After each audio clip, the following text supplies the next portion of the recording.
Eu sou Mário Persona e essas são as respostas que eu dei aos que me perguntaram sobre a Bíblia. Quando eu comentei numa rede social que um dos menos prováveis candidatos na corrida presidencial do Brasil de 2018 poderia ainda ter alguma chance, logo alguém me enviou um vídeo em sinal de alerta. E no vídeo, bem ao estilo dos vídeos de teorias conspiratórias, o autor do vídeo faz um alerta contra o tal candidato, dizendo que ele seria favorável à Agenda 2030 da ONU. Ele até passa um trechinho de uma entrevista desse candidato falando dessa Agenda 2030 da ONU. Se você não está familiarizado com o termo Agenda 2030 da ONU, trata-se de um plano de ação assinado por mais de uma centena de países para erradicar a pobreza, proteger o planeta e garantir que as pessoas alcancem paz e prosperidade. E tem outras coisas também envolvidas nisso, questão de ideologia de gênero e uma série de coisas. É claro que tudo isso faz parte dos esforços humanos por um governo mundial que servirá de plataforma para a chegada da besta e do anticristo, como nós encontramos nas profecias bíblicas. E aí eu fiquei pensando, qual seria a motivação dessas pessoas que professam ser cristãs e gastam tanto tempo, tanto esforço, tanta saliva, criando vídeos aterradores para alertar cristãos a não votarem em pessoas que estejam alinhadas com esse tipo de projeto global. Será que nós, cristãos, deveríamos lutar contra o estabelecimento de um governo mundial, contra a chegada da besta, contra a chegada do anticristo? Fala sério. Seja qual for o candidato, eu prefiro não votar por convicção pessoal e por entender que eu sou estrangeiro e peregrino neste mundo. Estrangeiro por não ter visto permanente aqui e peregrino por estar de passagem aqui, sempre pronto para a partida, com as malas feitas para a partida para a minha verdadeira pátria celestial, que é no céu. Evidentemente, muitos cristãos não pensam assim e se empenham para colocar no poder um candidato de viés cristão, alegando que somos responsáveis em manter fora do poder os comunistas e os que apoiam coisas como ideologia de gênero, aborto, militância política na sala de aula e outras coisas mais. Mas considerando que o Altíssimo tem domínio sobre o reino dos homens e o dá a quem o quer, Daniel 4,17, então você irá concordar que até os candidatos comunistas, quando são eleitos, foram eleitos porque Deus permitiu. Antes de Deus escolher a Davi e a Salomão, depois de Davi, ele permitiu um rei, segundo o desejo do povo, e assim surgiu Saul, o primeiro rei de Israel. Deus permitiu isso para mostrar que a escolha humana é sempre errada. Até quando ela escolhe certo, ela é errada. Afinal, foi numa eleição democrática promovida por Pôncio Pilatos há 2000 anos que o povo votou e elegeu Barrabás para ser solto e Jesus para ser morto. Pode-se até dizer que ali a voz do povo foi a voz de Deus, sim. Porque aquilo estava nos planos divinos, nos planos de Deus. Antes mesmo da fundação do mundo, Deus já sabia que ia acontecer assim e já tinha determinado que todas as coisas correriam, não haveria interrupção nos seus planos. Um autor chamado Pollock, A.J. Pollock, comenta assim: será que fará diferença no que um cristão acredita em relação à política? Antes de mais nada, um cristão nunca deveria ser um político. Por 2 vezes o Senhor afirmou daqueles que são seus: dei-lhes a tua palavra e o mundo os odiou, porque não são do mundo, assim como eu não sou do mundo. Não são do mundo como eu do mundo não sou. João 17, versículos 14 a 16. Se fosse certo para um cristão ser político, o Senhor, nosso grande exemplo, teria sido um político. Pelo contrário, quando solicitado a fazer um julgamento, ele respondeu: homem, quem me pôs a mim por juiz ou repartidor entre vós? Lucas 12, 14. Se fosse certo para um cristão ser um político, deveríamos ter visto os apóstolos servindo-nos de exemplo nesse sentido. Nem por exemplo, nem por preceito, existe nas Escrituras qualquer palavra para encorajar o crente a ser um político. No Antigo Testamento, onde a dispensação era diferente, havia instruções para o ofício de um rei. Mas no Novo Testamento, enquanto há instruções de como o cristão deve obedecer aos regentes, não há uma única linha sobre como ele deva reger. O cristão deve honrar o rei, mas não há instruções de como se comportar como rei. Ali nos diz para obedecer aos magistrados, mas não há instruções de como cumprir o ofício de magistrado. Temos a exortação: todo homem esteja sujeito às autoridades superiores, Romanos 13:1, e isso numa época quando o imperador romano era Nero, um monstro de iniquidade. No entanto, não há uma linha de instrução sequer para os cristãos quanto a governar. O silêncio da Escritura é tão poderoso quanto o seu discurso. O cristão não é exortado a remediar abusos nesse mundo. Deixa aos mortos ou enterrar os seus mortos, porém tu vai e anuncia o reino de Deus, disse Jesus em Lucas 9,60, um comentário bastante afiado do Senhor para um homem que havia declarado que seria seu discípulo, mas que desejava primeiro colocar o enterro de seu pai antes do discipulado. O cristão tem a ver com o reino de Deus, porém o seu tempo de reinado ainda não chegou. Até que Cristo obtenha o seu lugar de direito, não há lugar para nós como governantes deste mundo. Pelo contrário, somos exortados a viver como peregrinos e forasteiros, em 1 Pedro 2,11. Os filhos de Israel foram especialmente escolhidos para ser o povo de Deus, e o seu governo era teocrático. Em outras palavras, eles eram governados pela direção imediata de Deus. Este é o governo ideal. O último versículo do livro dos Juízes diz: naqueles dias não havia rei em Israel, porém cada um fazia o que parecia reto aos seus olhos. Juízes 21:25. O governo deveria ter sido teocrático, mas quando a democracia se espalhou rapidamente, ela foi apropriadamente descrita por essas palavras: cada um fazia o que parecia reto aos seus olhos. Isso eu tirei de um texto chamado Democracy and Theocracy, de Algernon James Pollock. Outro aspecto a ser analisado é que, do ponto de vista dispensacional, Deus escolhia os governantes de Israel no passado. E aquela nação devia ser cabeça e não cauda das nações. Mas em razão da sua desobediência, Deus acabou por entregar o governo do mundo aos gentios, começando por Nabucodonosor, que é o primeiro rei de reis. Como disse o profeta Daniel: tu, ó rei, és rei de reis, a quem o Deus do céu tem dado o reino, o poder, a força e a glória. Daniel 2,37. Isso permaneceu ao longo dos diferentes tipos de poder que governaram o mundo até o Império Romano. O que é representado, esses tipos de governo, são representados pelas diferentes partes da estátua do sonho de Nabucodonosor, nesse mesmo capítulo ali de Daniel. E se você reparar, o Império Romano, quando os discípulos do Senhor e os seus discípulos andavam aqui no mundo, o Império Romano era um império de rei de reis. Por quê? Porque quando eles invadiam as terras, eles não tiravam o rei. Ou se tiravam o rei, colocavam outro rei local no lugar. Tanto é que havia o rei Herodes lá, reinando sobre Israel. Havia governadores como Pilatos, que eram todos eles, às vezes, tirados do próprio povo, mas eram fantoches de Roma. Roma era o rei reinando sobre reis. Daniel descreve no seu livro que Babilônia foi a cabeça de ouro da estátua. Daquela estátua dos impérios que iriam governar o mundo depois da bancarrota dos judeus, de Israel como governante do mundo.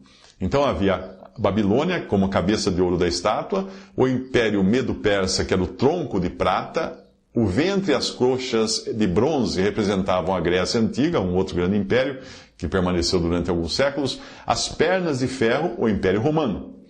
Então a profecia de Daniel deixa um lapso que já dura 2000 anos, como faz em outras partes da sua profecia, como no capítulo 9, e só retoma ao falar dos pés de barro misturados com ferro, que representam o Império Romano revivido em tempos de democracia, porque o barro nos fala de humanidade e o ferro nos fala de poder. Mas essa é uma liga impossível, uma liga que nenhum ferreiro ousaria fazer, pois ela não resiste, como não resistirá ao renascimento do Império Romano, que está prestes a acontecer. Entre uma coisa e outra, o barro tem sido amassado por mais de 2000 anos, preparando o caminho para esses frágeis pés que serão destruídos pela vinda de Cristo. Esse barro que tem sido amassado todo esse tempo é o barro da democracia. E quanto ao que viste dos pés e dos dedos, escreve Daniel, dizendo ele ao rei de Babilônia: em parte de barro de oleiro e em parte de ferro, isso será um reino dividido. Contudo, haverá nele alguma coisa da firmeza do ferro, pois viste o ferro misturado com barro de lodo. E como os dedos dos pés eram em parte de ferro e em parte de barro, assim por uma parte o reino será forte e por outra será frágil. Quanto ao que viste do ferro misturado com barro de lodo, misturar-se-ão com semente humana, mas não se ligarão um ao outro, assim como o ferro não se mistura com o barro. Mas, nos dias desses reis, o Deus do céu levantará um reino que não será jamais destruído. Este reino não passará a outro povo. Esmiuçará e consumirá todos esses reinos, mas ele mesmo subsistirá para sempre. Daniel 2, 41 e 44. Ele está falando, obviamente, do reino de Cristo. A dificuldade de você hoje escolher seu candidato preferido é que ele pode não ser o que Deus quer no governo. E no final você iria descobrir que votou na contramão de Deus se outro candidato tivesse sido eleito. Escolher o governante de um país não é como decidir pelo sabor do sorvete que você mais gosta ou eleger a roupa que você vai usar. Pôr e tirar governantes é algo que compete a Deus. No final, ele vai permitir que o príncipe deste mundo, Satanás, fique livre e solto, à vontade para energizar a besta e o anticristo, e não vai ter voto ou eleitor que consiga mudar isso. Simples assim. O Altíssimo tem domínio sobre o reino dos homens e o dá a quem quer. Daniel 4, 25. Mas o meu assunto aqui é questionar a validade desses alertas contra este ou aquele candidato por saber que ele está ou não alinhado com a nova ordem mundial. Nós sabemos que a profecia mostra claramente que haverá essa ressurreição do Império Romano, que surgirão a besta e o anticristo, que milhões irão segui-los, etc. Que não importa quantos vídeos de teorias conspiratórias, de Illuminati, de nova ordem, alguns cristãos ingênuos e sem noção façam, achando que com isso vão barrar essa cachoeira. Então eu pergunto, se existem candidatos alinhados com esse projeto de uma ordem mundial, você que é cristão pretende fazer o quê? Me diz. Vai comprar uma espada e cortar a orelha desses candidatos? Quando Jesus disse aos discípulos que ele seria traído, preso e morto, foi isso que Pedro fez, achando que cabia a ele interromper o processo profético, o andamento da profecia. Ai de nós se Pedro tivesse conseguido. Ai de nós se nós tentarmos reverter o que está escrito na profecia. Isso faz lembrar o caso de uma turista que eu li uma vez, uma notícia, que ela estava numa praia assistindo ao nascimento de centenas de tartaruguinhas, né? Você sabe que as tartarugas do mar, elas sobem na areia, cavam um buraquinho, botam os ovos, cobrem de areia e saem de volta para o mar. E aí, num determinado dia, como se estivessem todas combinadas, como se elas estivessem todas ligadas na mesma rede Wi-Fi, todos os ovos eclodem, se quebram, né? E saem as tartaruguinhas dentro dos ovos. E elas têm alguns minutos apenas, alguns segundos apenas, para chegar até o mar, para se protegerem dos predadores.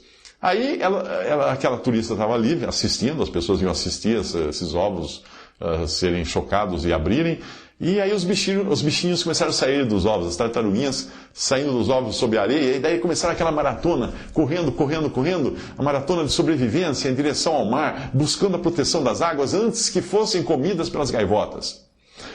Como costuma acontecer nessas ocasiões, é inevitável algumas tartaruguinhas irem parar no papo das aves famintas. Mas a turista, quando viu isso acontecendo, quis evitar essa matança. O que ela fez? Ela saiu correndo no meio da maratona das tartaruguinhas, agitando os braços desesperadamente, gritando para espantar as gaivotas, mas ela só piorou as coisas. As tartaruguinhas se assustaram e começaram a correr na direção contrária, de costas para a proteção do mar. Se é que tartaruga tem costas, mas foi assim. Elas se viraram e começaram a correr no lado contrário. Foi suficiente para as gaivotas fazerem a festa e dizimarem centenas de tartaruguinhas que, sem a intromissão da turista, teriam alcançado a água e sobrevivido. As gaivotas devem ter amado a intervenção daquela turista, devem ter eleito ela a melhor turista do ano, assim como o diabo deve amar a intervenção que alguns cristãos sem noção tentam fazer no andamento da profecia.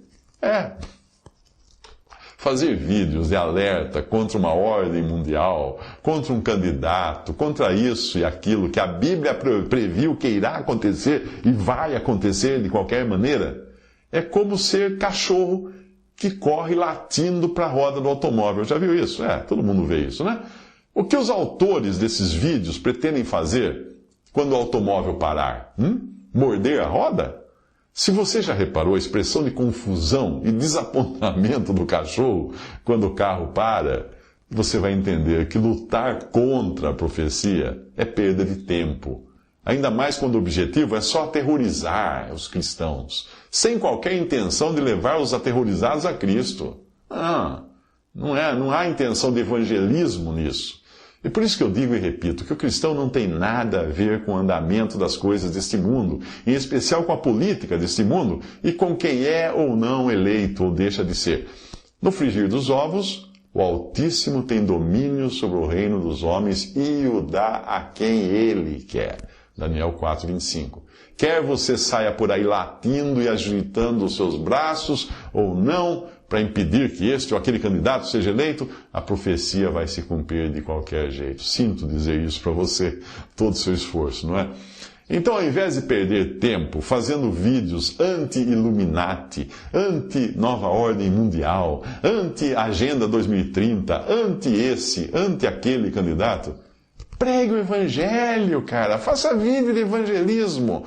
Mostre às pessoas o caminho da salvação. Avise as pessoas, não para fugirem do anticristo, mas para irem a Cristo. Porque qualquer coisa que você fizer anti o que está determinado na profecia para acontecer, você está agindo anti-Deus. Porque se Deus escreveu que vai ser assim, gaste melhor o seu tempo alertando as pessoas do seu destino eterno, e não do destino do mundo, que está perdido de qualquer maneira com os seus vídeos ou sem os seus vídeos. Empregue o seu tempo em ações que sirvam para salvar os que serão tirados do mundo quando as gaivotas começarem a se banquetear. Você não irá salvar as pessoas agitando os braços na tentativa de espantar as aves malignas que são agentes de Satanás. Você só vai apavorar as pessoas fazendo isso. Elas não irão manter o foco naquilo que realmente importa, que é crer em Jesus, o Salvador, aquele que dá vida eterna. Elas vão perder o foco, que é desejarem ser resgatadas pelo mar de graça e misericórdia que está aí, bem diante de todos. Crer em Jesus como Salvador, ser salvo por Cristo, para estar eternamente no céu. Visite respondi.com.br. Adquira os livros ou baixe e-books. Visite 3minutos.net. Baixe o aplicativo.